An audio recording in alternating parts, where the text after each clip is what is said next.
All right, welcome to Training Tuesday. It's January 16th, 2024, and I'm so happy, Molly, to welcome you back for part two. We did part one of LinkedIn profile optimization.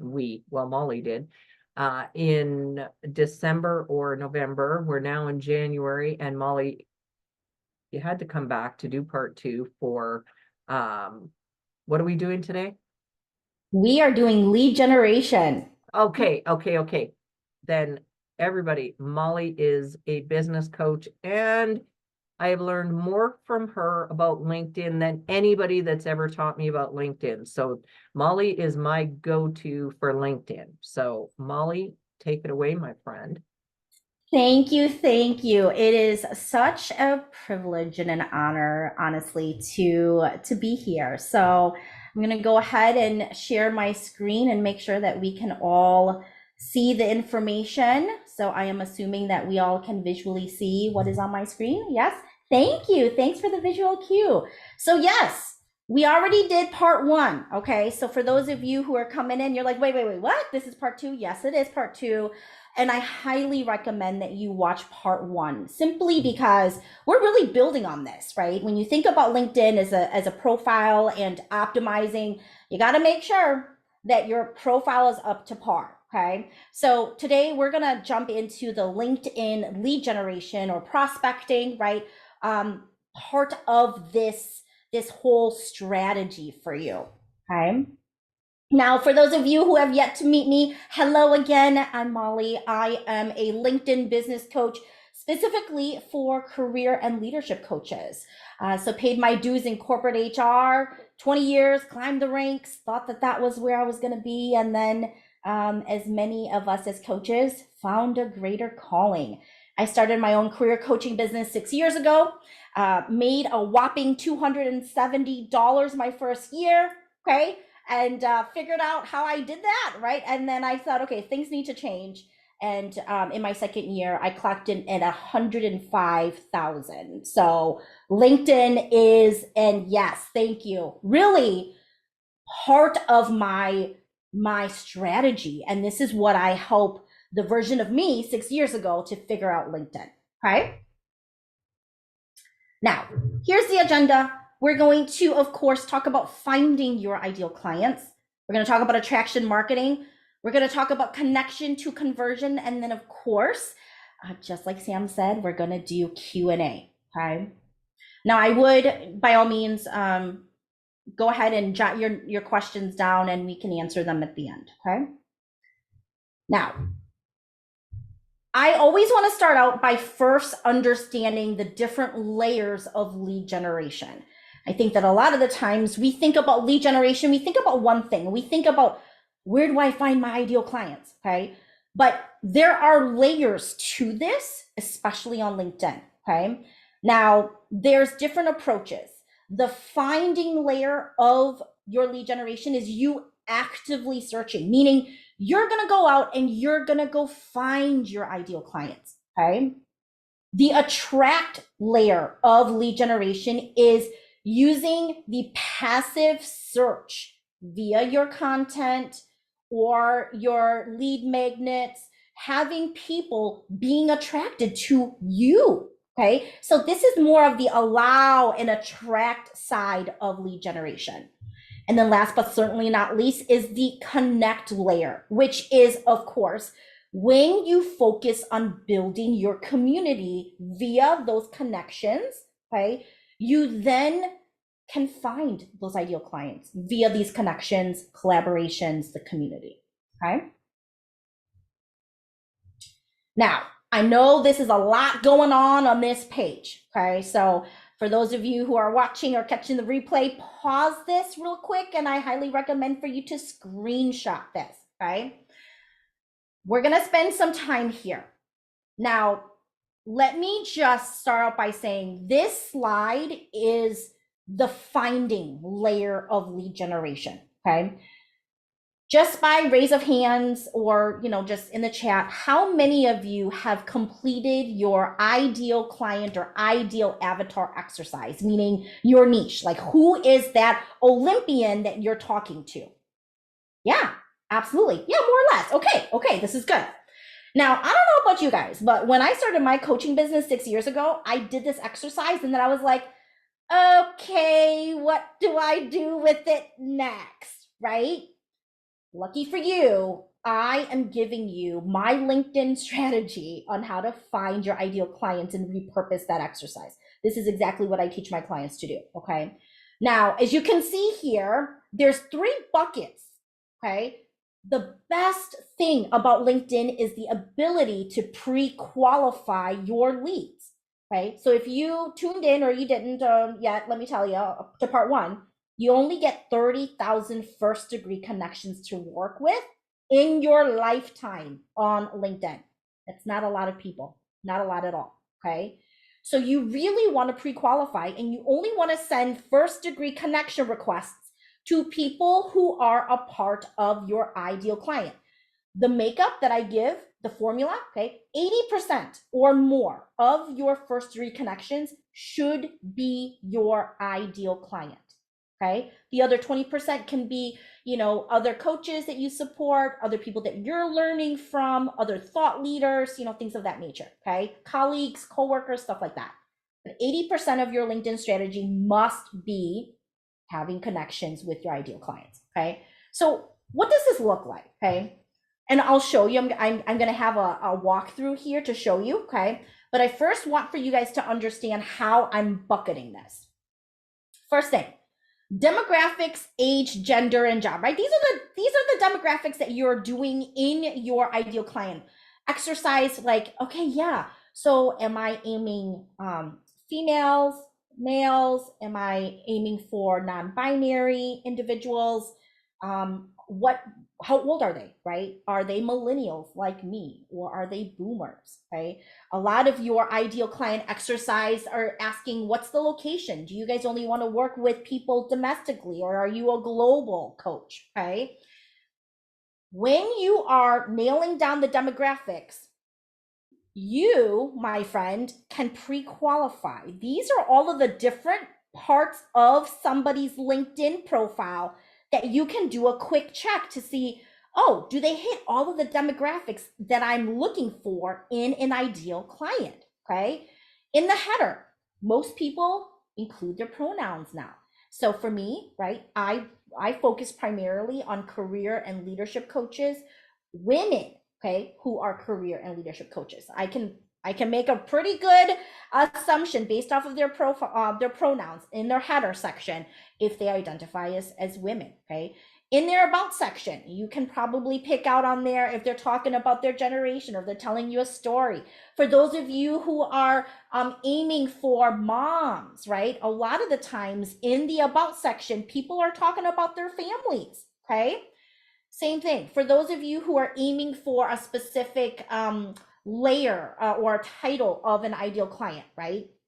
For example, if you want to work with executives, C-suite, if you are a leadership coach and you're like, I'm an executive leadership coach, I only want to work with C-suite, your experience section is going to be where you want to pre-qualify. You want to see the titles that they're already having in their profile. And then, of course, you can also glean demographics from their education section, their licenses, things of that nature. Okay. Now, as part of your ideal client avatar, I'm sure you've pinned down challenges and pain points of your ideal client, right? Where can you pre-qualify this? In the header section, okay? So again, with my clients being career coaches, guess what? Their ideal clients are people with the green open to work banner. That's in their header section, okay? Their activity section, anytime that they're commenting, liking, reposting a post, helps you to really see the insights of what they're feeling aligned with. Maybe there's a polarizing post that went viral that they reshared. That can give you insight to some of the challenges that maybe they are facing. Okay.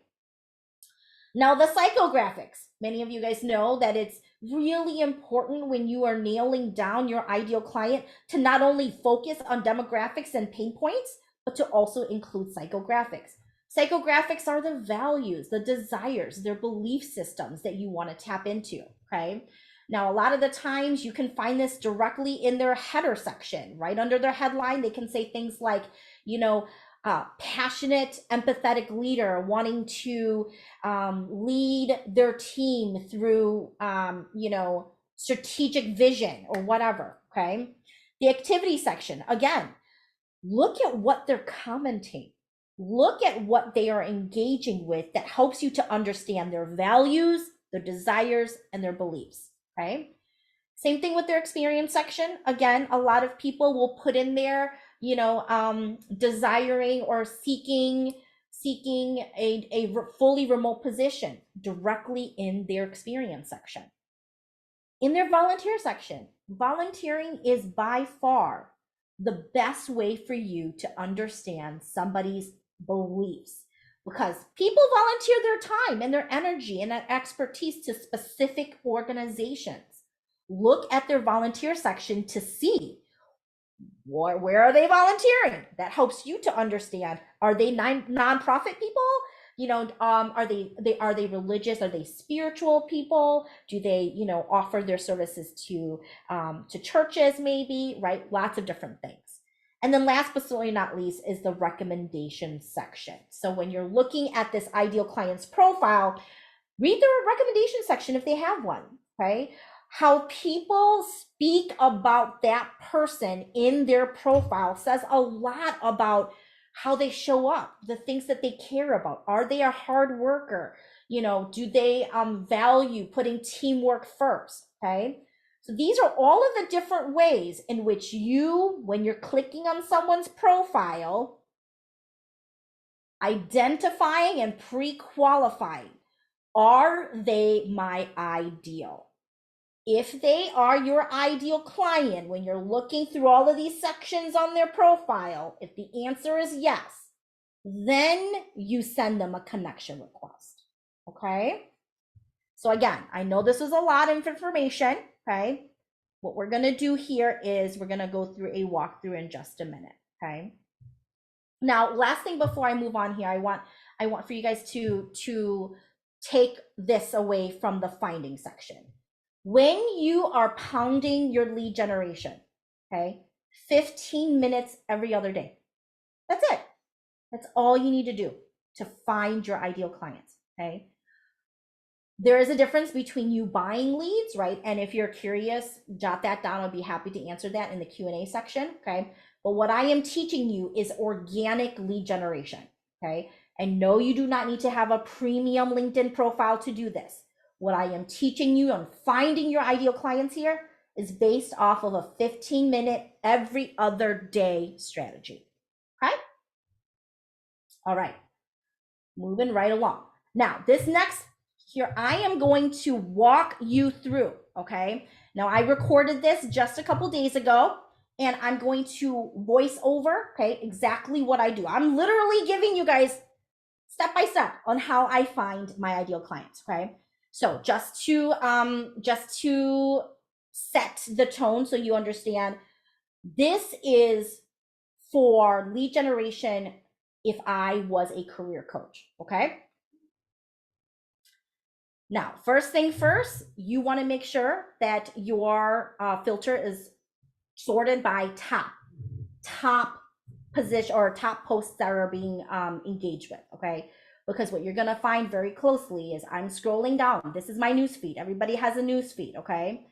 Anytime you see something that has 100, 200 engagements, that is what you are going to want to do.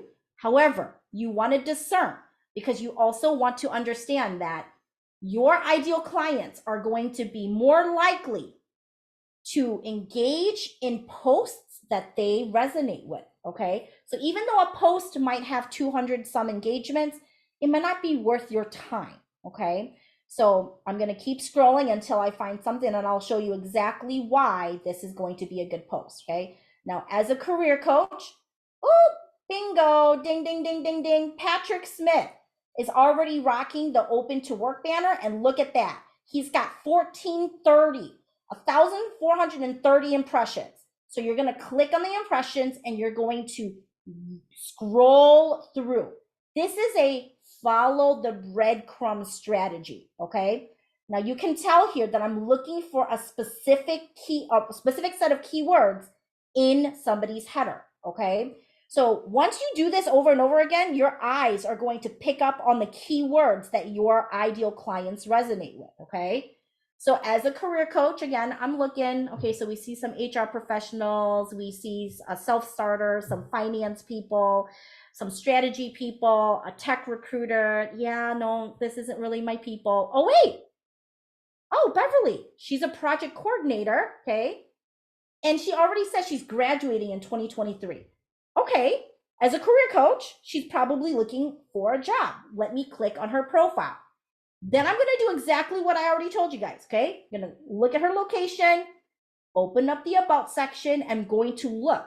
Boom, she already says she's looking for a career. Then I'm gonna take a look at her internship. Interesting. Let me take a peek. Now look at the company, just take a quick scroll, go back to her profile and really decide, does she hit everything I'm looking for as an ideal client? Oh, great. She's got a bachelor's degree. That's one of the things that I want from my ideal client. And I'm reading the recommendations. Scroll back up. She's a good fit for me. Then you go ahead and you add a note. Okay. Now, I know this is going by really, really fast. Okay. When you do this over and over and over again, it will literally take you 10 to 15 seconds to pin down who your ideal client is, what are the keywords in their headline, what are some of the things that you're going to be looking for when you click their profile to pre-qualify them, location, pronouns, right? About section, experience section, recommendation section. Once you do that over and over, it's going to come by really, really quick. Okay. Moving right along. All right. So let's talk a little bit about attraction marketing. Now, this is the second layer of lead generation. This is you attracting. Okay. Now, I talk about attraction marketing because this is really important. Okay. Attraction marketing is just that. It's you being the magnet. Okay. You're putting out the content that your ideal client wants to hear. You are teaching, you're educating, you are being the thought leader and the expert on the specific topics that your ideal client wants to hear. So if you're a career coach, okay, some of the topics that you would probably be talking about is resume writing, interview confidence, salary negotiation, okay? The most important thing here about attraction marketing, though, is the emotional based focus and the future value ROI type of content. Okay. So let me explain how you do this. When you can create content that is emotionally based and future value ROI based, you are teaching things such as this. For example, you're creating polarizing content. You're taking a stand on something. Okay. You are saying things such as a career coach, you can say, ghosting is not all bad. Ghosting actually serves a purpose for you. A lot of your candidates, a lot of your ideal clients are going to be up in arms. Like, how could you say that ghosting's a good thing, right? You're taking a stance. You're creating a polarizing content that is emotional based. And then therefore, you're going to give future value. So you're going to teach them something. You're going to say, the future value of this would be, if you're ghosted, you should be grateful and thankful for that because you just missed a bullet, right? Companies that don't value you in the recruiting process is not going to value you when you're an employee, okay? That's how you create content that attracts your ideal client, okay? Second thing about attraction marketing. One thing about LinkedIn and the algorithm is it loves videos and when you go on LinkedIn Live. It actually incentivizes you by 5 times more than you creating a static photo and or word post. Okay. So if you're looking to attract your people, you want to make sure that you are leaning in to putting up videos as well as going on LinkedIn Live, because that's king when it comes to LinkedIn and the content algorithm. Okay.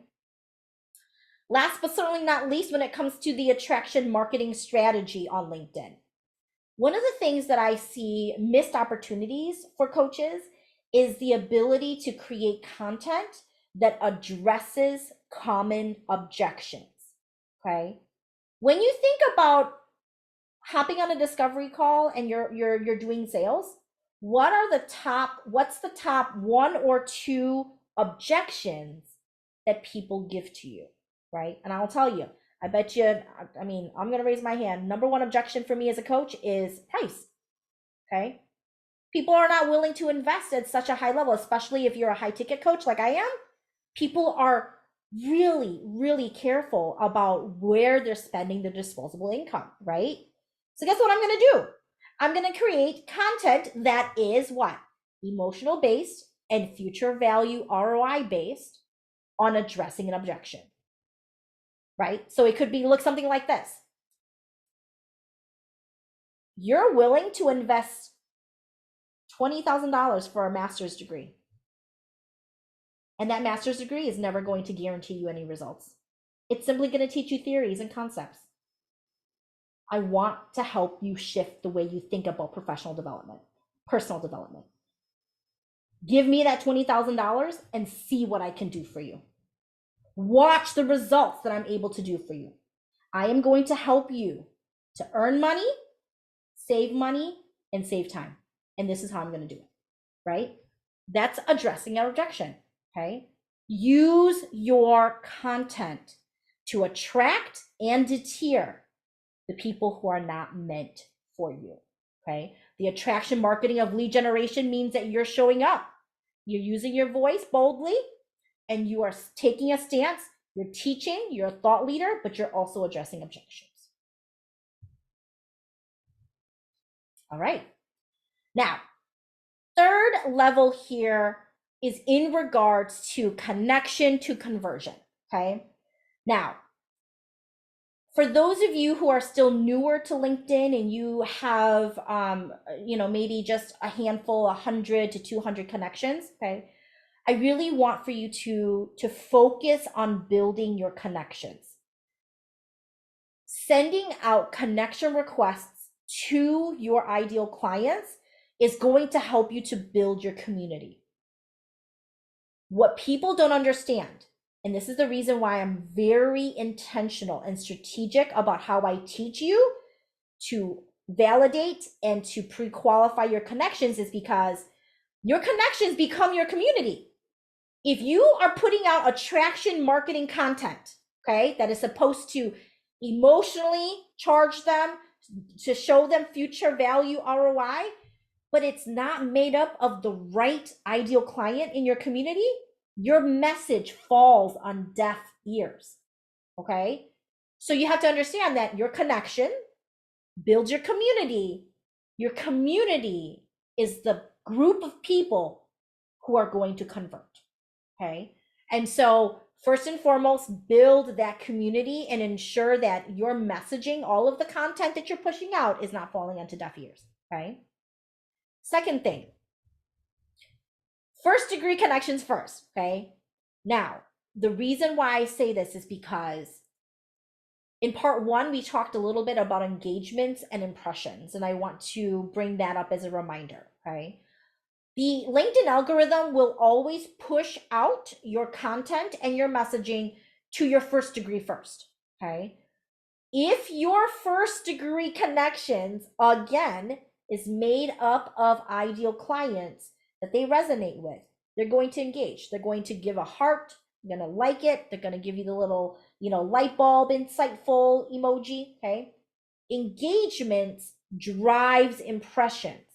Impressions is what gets your content out on the news feed of second and third degree plus connections, okay? So again, if you can focus strategically on, okay, well, Mollie said focus on my ideal clients as first degree connections. And if I can create attraction marketing that they resonate with, then they're going to engage. Awesome. If they engage, then my content then becomes more visible to second and third degree. That is exactly how you create and build a faster community via first degree connections. Okay. Last but certainly not least, I know, let me tell you something, okay? I know I had this, I even had this conversation earlier, and I'm raising my hand because many of us are tired. We are tired of being pitched cold. Okay? How many of you just raise a raise of hands get cold pitches in LinkedIn all day long? Yup. Do you like it? Do you respond? I know I don't. Right? And it just depends, right? Yeah. What works the best, okay, is because we are so pitch fatigued, okay, on LinkedIn is experiential and conversational methods.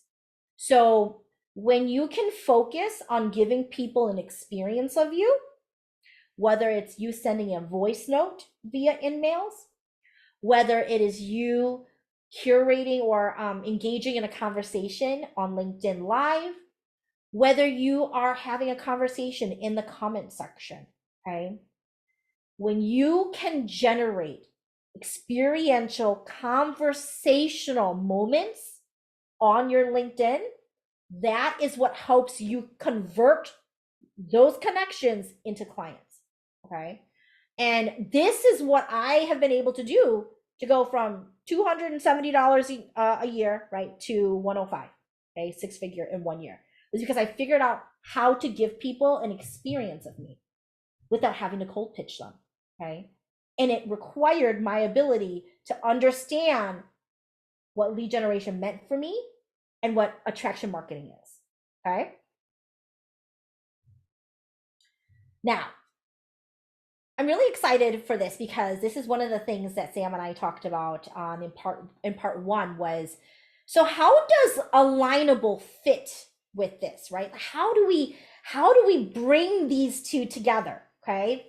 Now, lead generation, as I mentioned to you, isn't just about finding and attracting your clients. Lead generation is also about collaboration. It is about community from that level. So I'm going to give you a walkthrough of how I conduct lead generation, specifically B2B, okay? Because I'm always looking for partnerships. I'm always looking for ways to share my knowledge across different platforms and different groups. And I'm going to show to you exactly how I would do this, okay? Now, again, same thing. This is from a lens of POV of being a career coach, okay? So if you're a career coach, this would be a great opportunity for you to find ways to collaborate, okay? Now, one thing before I click play here, I want to talk a little bit about what I call upstream partners and downstream partners, okay? If you were to think about where your services fall for your ideal clients, okay, there is somebody who probably could help your client, right, from an upstream perspective and a downstream, okay? So I'm going to give you an example. As a career coach, I want for you to think about who is helping my ideal client prior to handing them off to me, okay? As a career coach, I don't write resumes. I teach you how to write a resume, but I will never write you a resume, okay? Resume writers are great upstream referral partners for me because they're working with their clients, our ideal clients, they're rewriting the resume, and now the client's like, hey, resume writer, I need someone who can help me with my interviewing. Do you know somebody? Okay. That would be a great referral partner to have because that resume writer then can hand them over. Yeah, I actually have a career coach who is fantastic at that. Let me introduce you. Here is a referral. Okay. A downstream referral is somebody who, once I'm done working with the client, okay, as a career coach, we got her the job, we helped her negotiate her salary, she's ready to roll. Her first day on the job is scheduled for 2 weeks out. When my client comes to me and says, thank you, Mollie, this is so great, I got the job. Do you know anybody who can help me to excel in the job? This is my very first management level position. I really want to ensure that I'm doing the job well. A downstream referral would be a leadership coach. That would be a great fit for me. So when I'm done working with my client, I then connect my client to a leadership coach or an executive coach, right? Who can help her to excel in the job, okay? So you'll see that I'll refer to upstream and downstream here, okay? But I wanted to break that down before I click play. So let's jump into Alignable. Oh, not what I wanted here. Play. Oh, let me go back. I need to click play.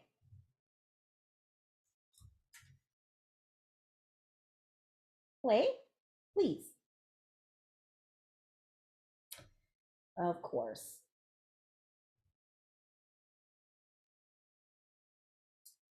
I know if I click that, I'm going to go to the next slide. Let me go here. There we go. Okay. So we're going to go to the search bar. Okay. So again, I'm looking up leadership coaches. Okay.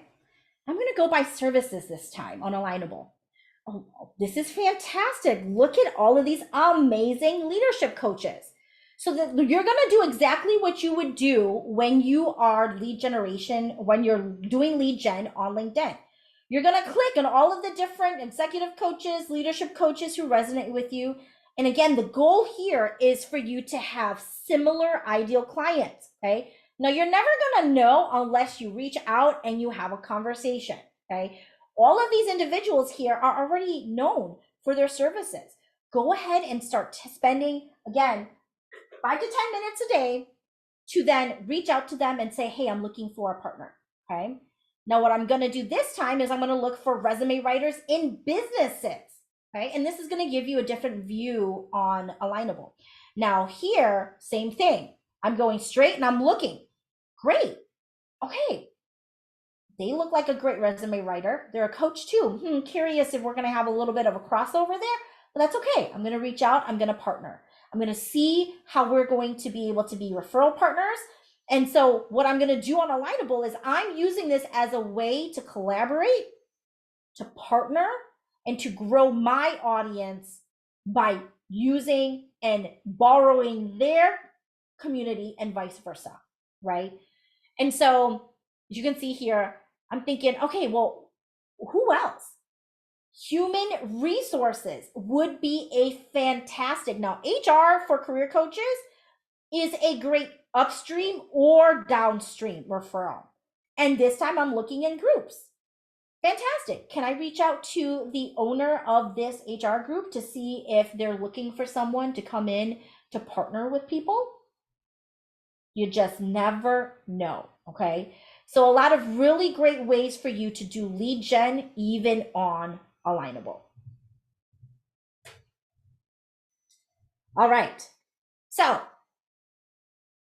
again, I know we went really high level, we went really fast, but I wanted to just give you guys another visual here of my lead gen process in a very easy visual, okay? These are what I want for you guys to focus on when you're pounding LinkedIn. Number one, of course, connect, right? You are gonna send your connections to your ideal clients. Number two, you are going to go ahead, nurture that community. Make sure that you are bringing in people who make up 80% of your community, of your ideal clients, so that when you are creating your attraction marketing material, that it's not falling on deaf ears. That you are going to be able to then continue growing that community because, as I say all the time, birds of the same feather flock together.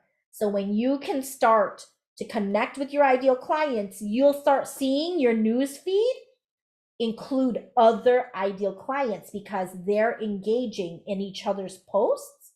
And that's going to make your lead generation on the news feed that much easier. Okay. Third step. Okay. Conversation. And this is really important. Okay.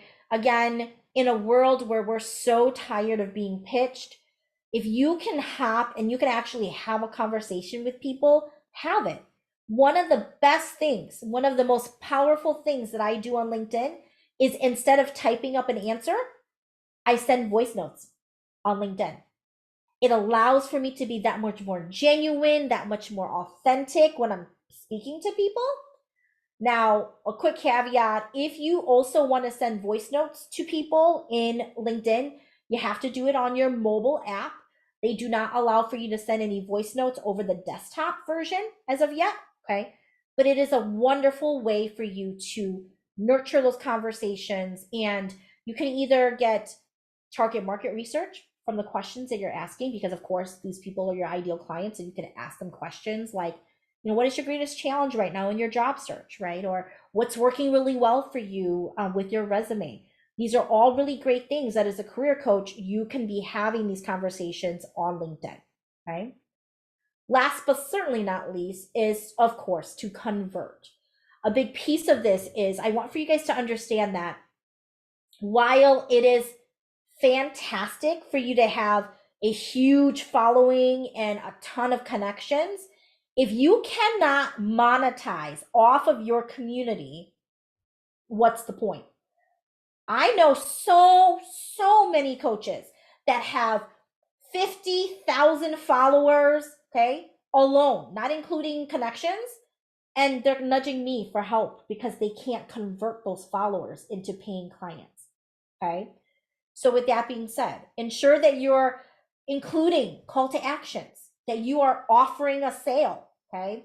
You are being able to nurture and guide people to why hopping on a discovery call with you is going to be advantageous.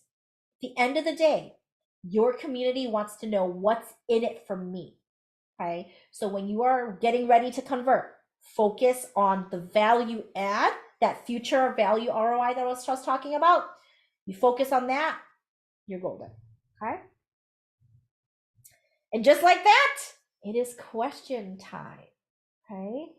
I know we still have a good amount of time here, so I'm gonna stop the screen share and